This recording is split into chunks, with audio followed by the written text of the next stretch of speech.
Hello everybody, welcome on YouTube to the non-tipping chapter. It's called Non-Tippers. This is Rich J. Tilley, the author of Way Too Unsubstantiated Advice About Life from a Middle-Aged Man. We're going to stray away from some unsubstantiated advice in this chapter and drop right into one hell of an unsubstantiated rant. Here we go. Non-tippers. In this vastly different from the rest chapter, my brazen content will temporarily deviate from liars, lovers, and lousy drivers to allow me to transition into some sort of an unsubstantiated rant. We will be discussing the inglorious subculture of our society that pigeonhole themselves into a category of repugnancy, most commonly referred to in the service industry as non-tippers. These not-so-revered tightwads are the despicable ones who would regularly patronize a sit-down restaurant and audaciously vacate the premises without leaving any evidence of a tip on the bill for their server.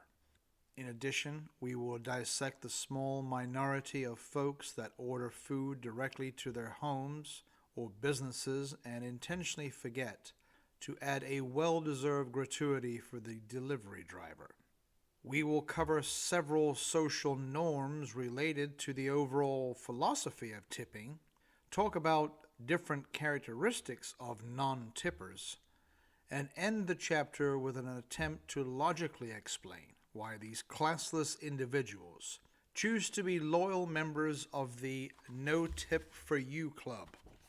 My baseless opinion here might be partially biased and completely unfounded, but I have to assume that most upstanding citizens reading this passage graciously understand the concept that restaurant servers do earn most of their living from the tips given to them from their customers.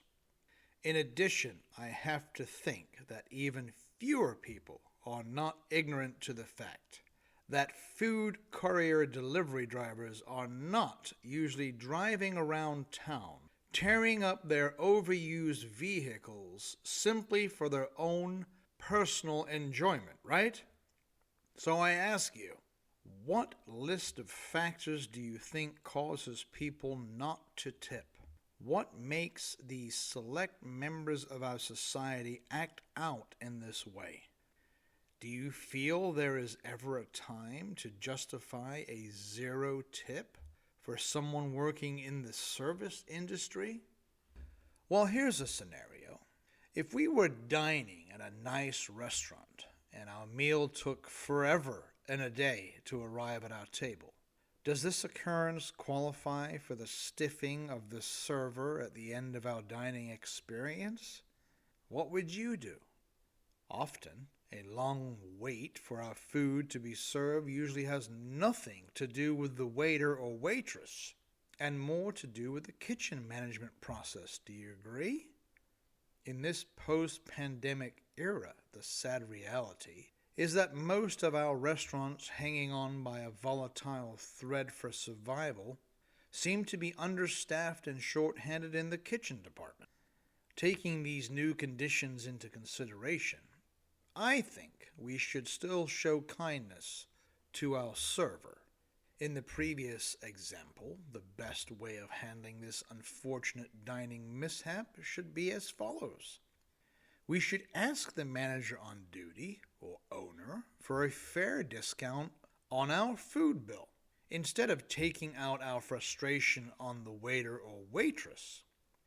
If our server did all they could do, we should take care of them with a generous tip based on what the total bill would have been prior to the manager-assessed discount. If the manager or establishment owner does not comply to our request, we should still compensate the server appropriately and inform the authority figure on the way out of the door that this will be the last time we will ever dine at their restaurant. And for them to look forward to a scathing, not so complimentary online review referencing our dining experience in the next few days. Cordial, courteous, and sound advice above, right? However, this chapter isn't really about ways to handle long waits and poor service. It's more about the table of guests that do receive great service, do receive hot, tasty food delivered in a timely manner with a friendly smile, yet still leave the restaurant with little to no tip on the table. How do people like this still exist, and what is their thought process? Let's bring up some historical tipping social ideologies. About 10 years ago, if we were overcome with the munchies on a Friday night, and we wanted to have some food delivered, we were faced with two popular choices: Chinese food and ordering a pizza. Today, the pizza shop takeout business is suffering greatly because of the trendy smartphone app-driven food courier services such as DoorDash, Grubhub, and Uber Eats. The climate has really changed. Present day, when we are fighting hunger pains, we can conveniently order food from practically anywhere. Italian restaurants, high-end cuisine, established fast food chains, brand-name gas stations, protein smoothie shake stores, Mexican restaurants, Indian food, and many more. We are no longer restricted to the two staple choices of Chinese cuisine and a pizza pie. Our options have grown exponentially in order for us to thoroughly satisfy our taste buds.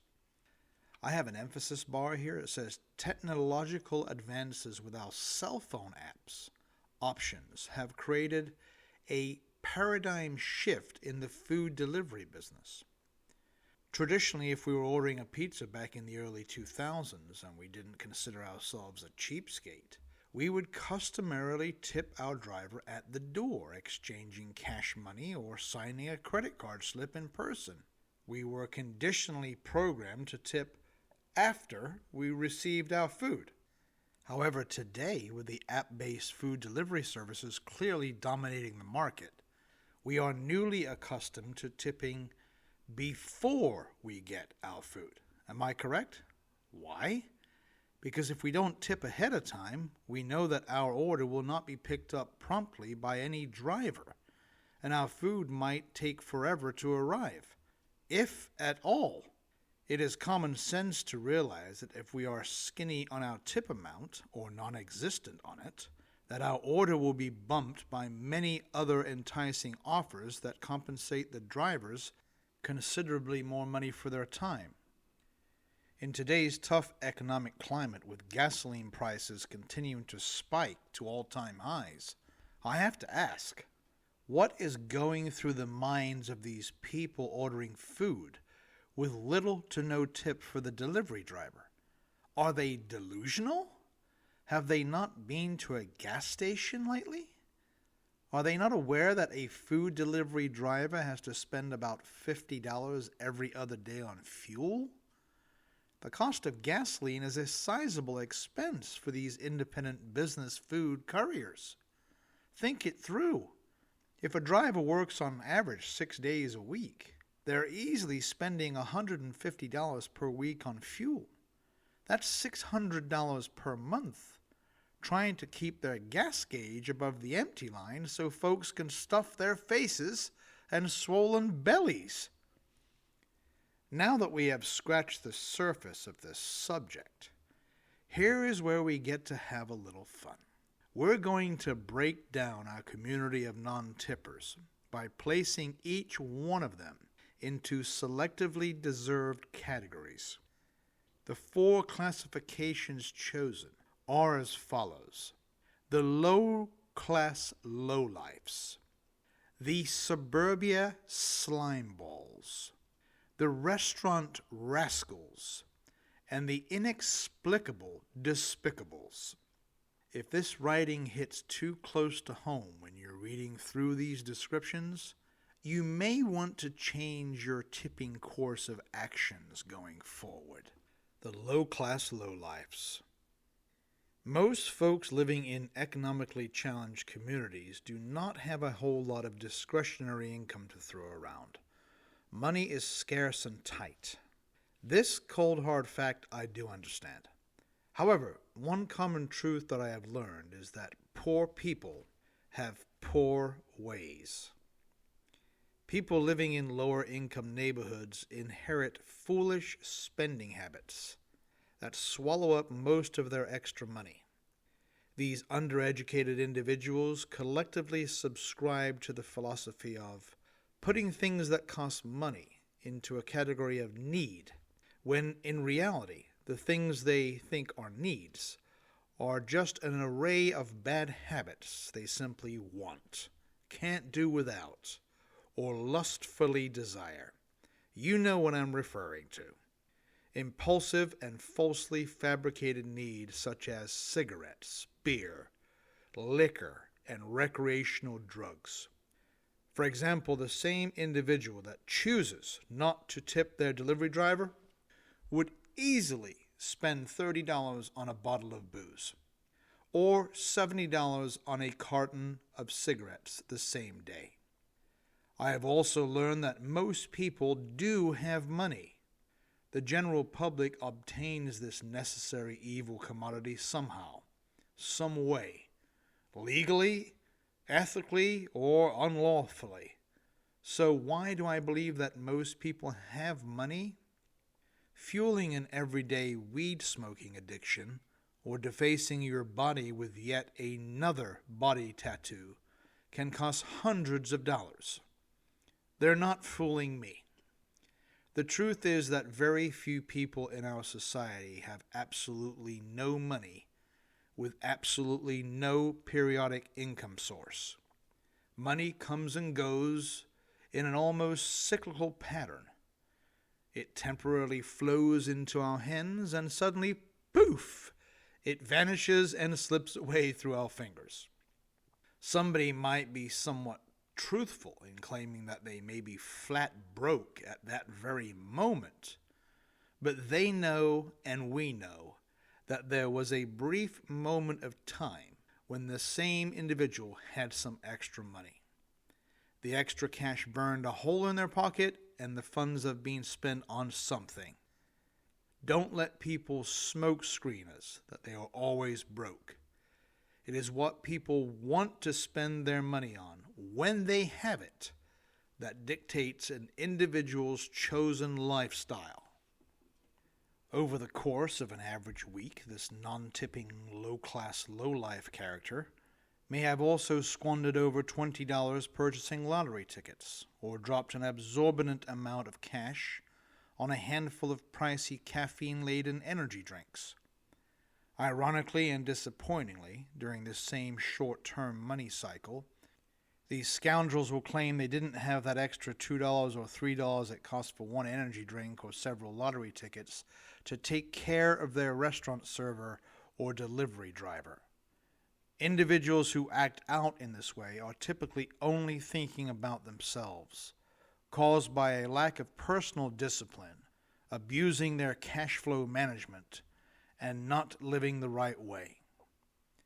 When hunger pains call and they have a burning desire to eat, they are only thinking about their own needs and not the poor sap driver bringing them their food. For example, if the total expenditure delivery ticket is $28, they might say to themselves, "Food cost me almost $30, trying to save the other $2 for themselves, rather than throwing in a $2 tip for the driver and rounding it up to $30. I mean, really, is the extra $2 going to kill them? The right thing to do is all about thinking of others and owning some virtuous ethics, values, and class. The low-class lowlifes tend to not embrace and honor the creed of doing something nice for your fellow man. In their world, it's about me, and me. They would never participate in the paying generosity forward philosophy. As a result, they get caught up in reverse karma. Reverse karma, you ask? What's that? It's the powerful equalizing force from the universe itself. The strange phenomenon that explains why certain people's luck always seems to be on the bad side. The low-class lowlives always wonder why they can't ever seem to get ahead, wonder why they can't catch a break, not realizing that it was their own self-indulgent manifestation that brought about the bad luck and hard times on themselves in the first place. In isolated confrontations, when asked about their frugality, the low-class lowlives may proudly exclaim, I'm cheap, man. But when their wasteful spending on lottery tickets, illegal substances, and vices are exposed, they will no doubt become defensive, warning their accuser, "Hey, stay out of my business." They don't want to be reminded of the person they have become. These suburbia slime balls. Our next large group of non-tippers is made up of the individuals known as the suburbia slime balls. These folks do have a healthy flow of money coming into their household and a sizable stack of disposable income. Fortunate enough to have earned stable, great-paying jobs, yet they still make the decision to stiff the delivery driver or food servers. Their nickname refers to the people often found living in fancy homes in the affluent suburbs, with 2 or 3 high-end vehicles sitting in their driveways and garage bays. House-poor people trying to impress their neighbors, living a little beyond their means. No furniture on the inside of the house, but a well-faked curb appeal facade similar to their fake, external pretentious persona themselves. Know anybody like this? The evidence all around them clearly indicates that these people have extra funds to throw around. Therefore, I have to assume that a $5 tip for a delivery driver would not affect their financial world one iota.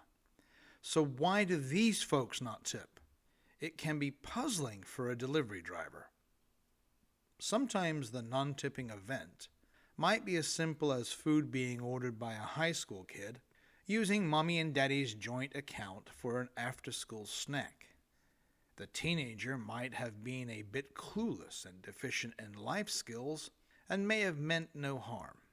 On the other hand, the student may have deliberately not tipped on purpose, witnessing their tight parents never tipping on food, so their trained mindset was, "Why should I?" In regards to the non-tipping adult-age suburbia slimeballs, I believe these folks intentionally subscribe to the notion that a delivery driver or restaurant worker is beneath them. They look down their noses at them, thinking these people are working less important jobs than they are, so these peons are not worthy of any of their respect. The suburban slimeballs are the type of people to run everyone ragged, such as having their delivery driver swing by 2 different restaurants on opposite sides of town to appease their picky eater family. They may create extra work for the driver with things like, "Can you call or text when you arrive? Could you bring some extra ketchup? Make sure you follow my delivery instructions," or "Please don't ring the doorbell." They are the ones that complain the most if their food arrives late or cold. They are the ones to give the restaurant a bad mark on Yelp over any minor infraction. They're the ones constantly raining misery upon everyone else's sunny parade because circumstances have caused their cushy, comfortable world to be inconveniently rippled and rattled. These suburbanites possessing above-average intelligence should be smart enough to deduce and easily understand that no driver wants to bring them their food with the total payout being so low. Are they trying to pull a fast one? These selfish human beings aren't just thinking about themselves all the time. They actually believe The entire world revolves around them. They have probably never been in a position where they've had to work an additional part-time job to make ends meet. Delivering food for extra money would be something they would be unwilling to do for themselves, mainly for the fear of what their neighbor's judgment would be upon them if someone they knew found out that they were working such a remedial job. The restaurant rascals. Our third category of non-tippers are frequently discovered out on the town, dining in larger groups. Occasionally this unruly pack of humanity blesses the shift workers on duty with a courteous phone call ahead of time by booking a reservation.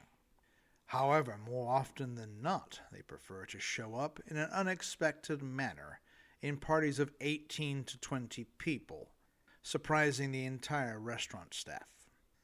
The traditional restaurant rascal's tornado-like appearance often takes place when a patriarch or matriarch has invited the tight-knit immediate family out for a special occasion, such as a group member's birthday or graduation. The ensuing havoc brought down upon the restaurant floor usually begins with any available unoccupied supplies of infant high chairs being swallowed up by their large party. As the commotion is witnessed from the kitchen, the line cooks know they should start prepping and preparing a new batch of macaroni and cheese and chicken fingers for all the young kids that will be seated at the table.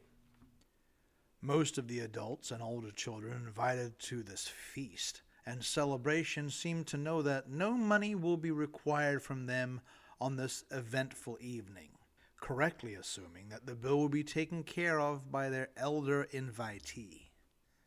The assigned servers will be forced to run ragged all over the restaurant floor and kitchen, hurrying back and forth, trying to keep up with the relentless and multiple requests, working their tails off, returning to the table every 5 minutes for over an hour. In the forecasted chaos, there will be a guaranteed accident or spill a few minutes after the food arrives, and several complaints about an incorrect order. In between visits, the manager might want to double-check the working capacity of the sweeper for closing time cleanup duty and prepare all of the floor prep staff that no one will be getting out of here early tonight. After dessert and coffee has been served and things have begun to settle down, select members of the group will begin to leave sporadically.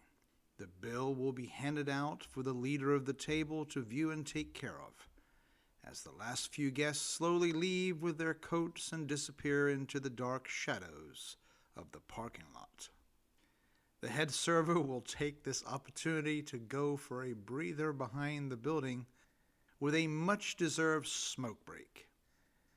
As this person returns to the table to pick up the merchant copy credit card slip, their eyes will do a double take as they observe a short, wiggly ballpoint line through the section where the tip is supposed to be marked.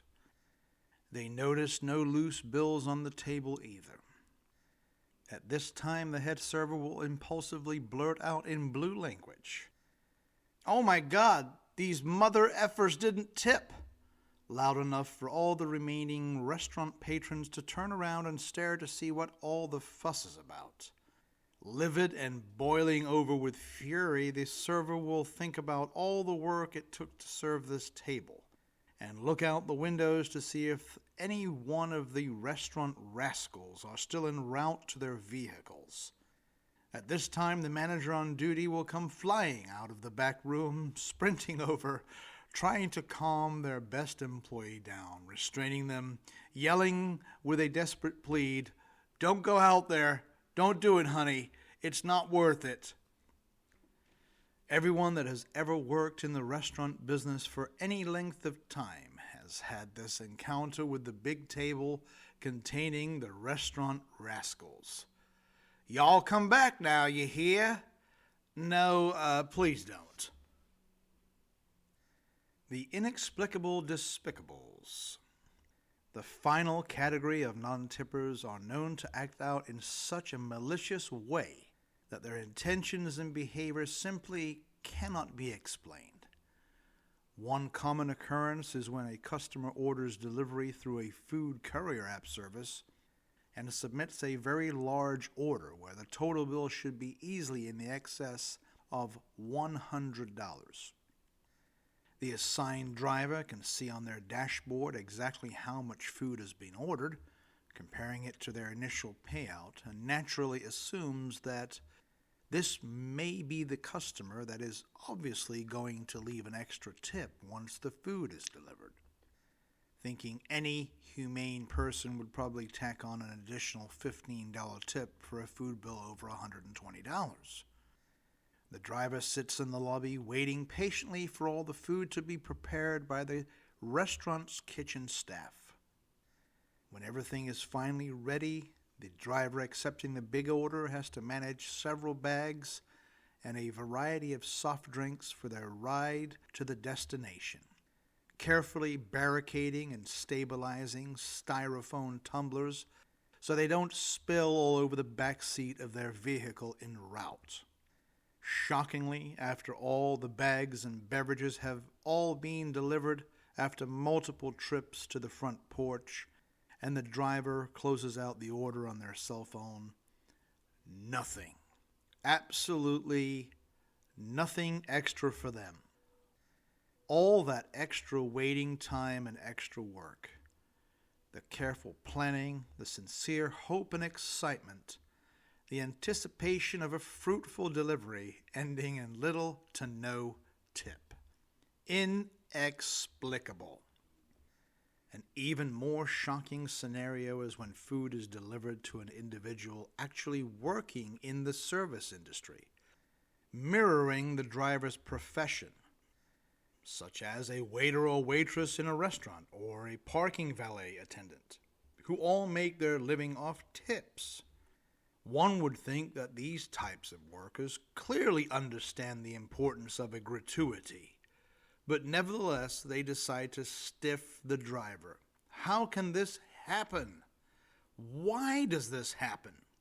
Was the spiteful person trying to take out their frustration over some low tips or no tips that they received in the same night by screwing somebody else over? Why would someone in the service industry themselves not tip anything to a fellow peer? This mesmerizing behavior simply cannot be explained, and the culprits are labeled as a member of the inexplicable despicables. So, after outlining the 4 classifications of non-tippers, let me be a devil's advocate for a moment and try to look at things from a non-tipper's point of view. I have heard that customer retail prices for restaurants using a delivery service are usually marked up by 30% from the regular menu, meaning food that costs $20 inside the restaurant costs $26 online. And on top of that, there is usually a delivery charge. For example, let's say it's $5 for a delivery. That's $31 for $20 of food. After paying this premium price, it's not a far stretch to understand why the tip for the delivery driver is sometimes omitted, especially if the customer assumes that part of the delivery fee goes to the driver. The customer will also be of the mindset that if the delivery driver or restaurant worker can't make ends meet, or feel like they are not making enough money at their job, then they should find another job. Oftentimes, a person choosing to take a role in these food service professions has decided that they don't wish to work in a factory or work in a confined office space in a big building, don't want to work at the mall or grocery store. Therefore, they should put up with the downside of their job, as does everyone else working for a living. There is no perfect job out there, so maybe the service should take their cash tips and be thankful. Or maybe the drivers should appreciate that they get paid the same day, money in their bank account that same night, and just grin and bear it. Who are these non-tippers? Furthermore, how did the crafty author discuss this dicey subject without ever mentioning anyone's race, ethnic country of origin, or gender? The answer to that is very frigging carefully. I would love to see some statistics on which people tip generously, which people tip accordingly, and which people never tip. The surveyor would have a difficult time gathering accurate information, though. Why? Folks that never tip probably wouldn't admit to their offensive offense if they were confronted. However, employees in the service industry know who these folks are. I know who they are. The non-tippers know very well who they are. Someone needs to step up to the plate and straighten these selfish and deplorable folks out. Hey, I tried. Hopefully this literary public shaming and paperback perpetuity may convince a few of them to change their ways. Unsubstantiated advice from a middle-aged man about non-tippers. Stop this selfish behavior now. Am I right about this, or just half right? Well, now I've got that off my chest. I appreciate it, guys. I hope you enjoyed that chapter. This was the most difficult chapter for me to write. I struggled with this one. It was the last one I wrote. I sat on it for months, and it turned out to be the longest chapter. Maybe it's a little bit too long. I had a lot to talk about. If you'd like to own a copy, either be paperback or ebook, please look for the title on your Amazon site for your country. There are some select Amazon markets that don't offer the paperback, but they do offer the ebook due to the printing in color. But I can tell you that the ebook version, seeing the illustrations inside, is even a better experience visually than on paperback. Very clear. You can zoom in. So please enjoy those. Pick up a copy today. One for you, one for the loo, one for that bathroom, one for your guests when they're visiting on the commode, as it were. And look ahead on YouTube for the next 3 final chapters. We're talking about Seize the Day, Tasks, and Wishes, a great ending to the book. All 3 of these last chapters are very positive, have some fantastic advice, and I think you'll love them. So I'll see you on the next chapter on YouTube. Thanks for listening, everybody. This is Rich J. Tilley, the author of Way Too Unsubstantiated Advice About Life from a Middle-Aged Man.